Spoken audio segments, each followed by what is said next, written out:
Kia ora friends and welcome to my channel Lore and Lullabies. I'm Lana and today I am going to be reviewing Gunmetal Gods by Zamil Akhtar. When I first picked up Gunmetal Gods, it was described as Game of Thrones with the Crusades set in the Middle East, but it is so much more than that. Not only set in the Middle East, but inspired by the mythology and history as well. We follow dual POVs of Kiva, who is an old Janissary who has gone out and had his day, saved the kingdom, and now the Shah has summoned him to do the impossible again. We also have Micah the Middle, which by the way is a badass name. Micah is a religious warrior, hell-bent on domination and taking the kingdom that stole his daughter. Gunmetal Gods is fast-paced and brutal and rife with political intrigue and backstabbing, and it is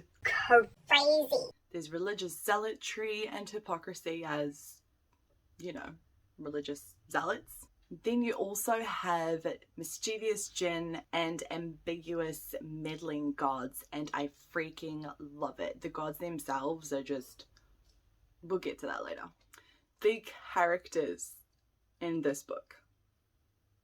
Firstly, they were so well fleshed out. 10 out of 10 for the character work that went into both Kiva and Micah, and even the side characters. Like, they have stories to tell and I want to read them. Both characters are flawed to fuckery, but just truly doing what they think is just and right. Even though Micah the Middle was such an easy character to hate, once you get deeper into him, it's weird when you feel sympathy for the bad guy, and I did this. I've read other books where there hasn't been a redemption arc, but you kind of feel sorry for the bad guy.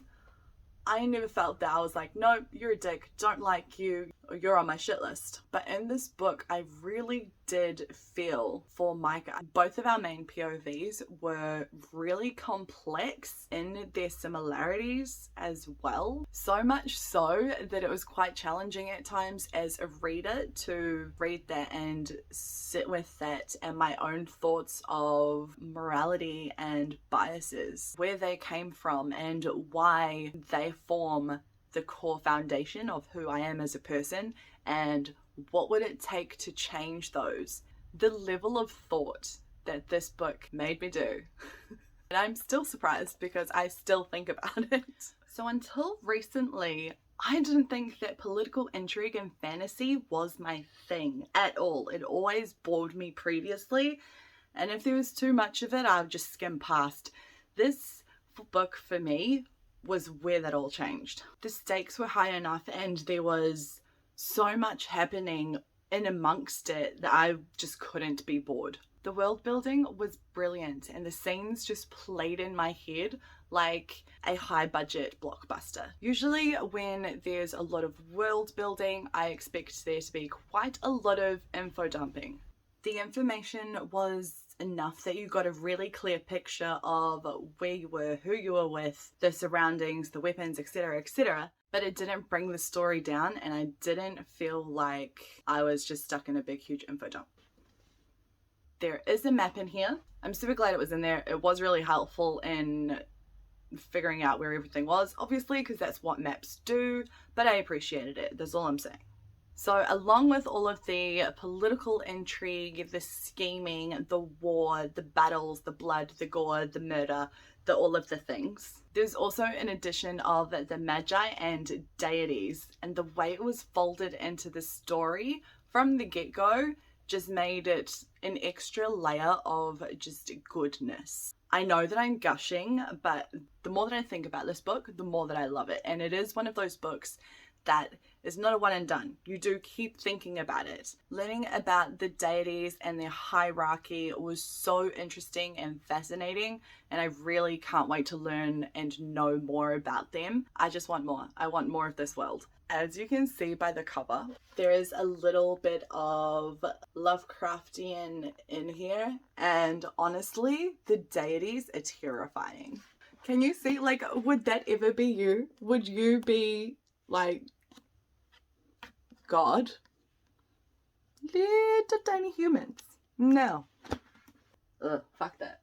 All of these things together just made a really incredible and unique reading experience for me that I haven't had in so long. This was just so enjoyable, and I got to gush with the author and some friends, so that was super exciting about this book and about the second book. I will post that in the cards and also down below because it was a really good conversation, and to really get into Zamil's mind was just so fun. I have got so much more of an understanding because of those conversations that we had with Zamil. This book was self-published. It's a semi-finalist for SPIFBO 7 competition that is still currently running at the moment.